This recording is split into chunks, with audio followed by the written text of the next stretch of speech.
Rev up your engines! Sinisa Golub says, my family has 3 Chrysler products and I bought mine first. Why does Scotty hate on Chryslers? All 3 have been fine and mine has been perfect so far. Just a hater.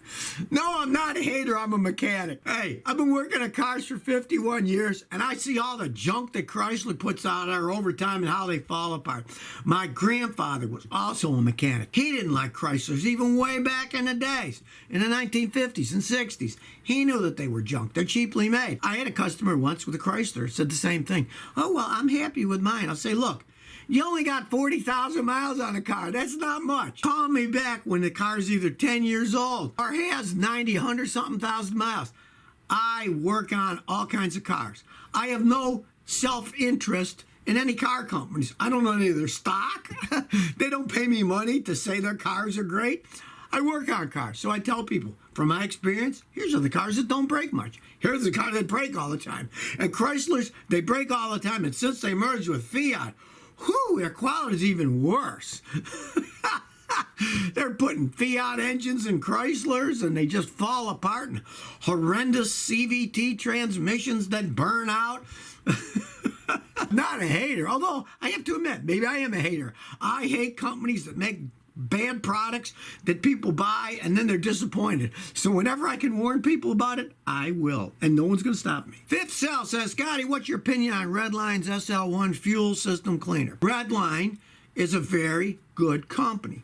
They make excellent products. Here's the thing about fuel systems. Most fuel, especially sold in the United States, is perfectly good fuel, has by law additives to keep build up from engines and to keep from burning oil and stuff. So if you buy a car and take care of it, you generally don't need to put any kind of cleaner in it. That's just, cars are well made these days. And the fuel's well made that goes into them. But let's say you bought an old junker that somebody didn't take care of, then dirty oil kept getting in and clogging up the valves and stuff. Yeah, that's a good cleaner. There's nothing wrong. It's a very good cleaner. Just don't think, oh, I got to put a cleaner in my car 3-4 times a year to make it run good.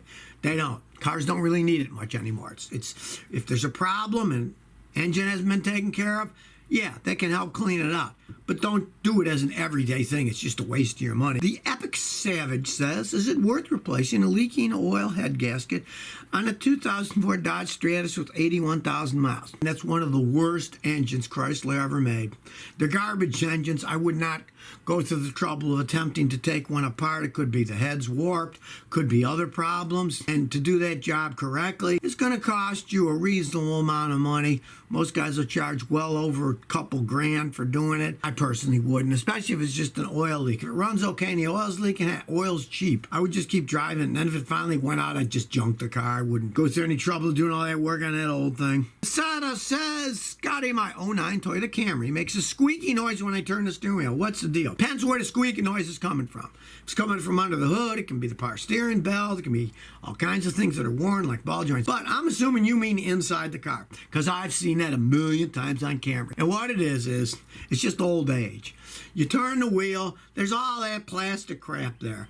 And as they age, plastic crap gets a little bit off, and then it'll squeak and make a little noise. I mean, if you want to go in there and look closely, maybe you can see where it's rubbing. You get a nice thin flat file and file the plastic down so it doesn't rub anymore. But I've seen it on a bunch of them, you know. Some guys, WD-40 doesn't hurt electronics. Some guys will spray WD-40 around and then it'll stop because it doesn't hurt electronics or anything. And sometimes it'll stop the squeaking. I've seen that a lot on them as they age. 555 Hutchie says, Scotty, what kind of alarm system should I get for my Honda SUV? Is it a late model one? It should have an anti-theft system on it anyway. The more expensive ones are more sophisticated. Like if you want to get one of those so you can track people, get a low jack. The low jacks are excellent systems. If you don't mind spending that kind of money, put a low jack system in it. But really, one of the best anti-theft things for a car, just put your car somewhere it's hard to steal, inside a garage, behind a locked fence. Make sure that you always keep it locked with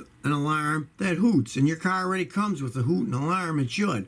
So if somebody opens the door, it's going to start hooting anyways.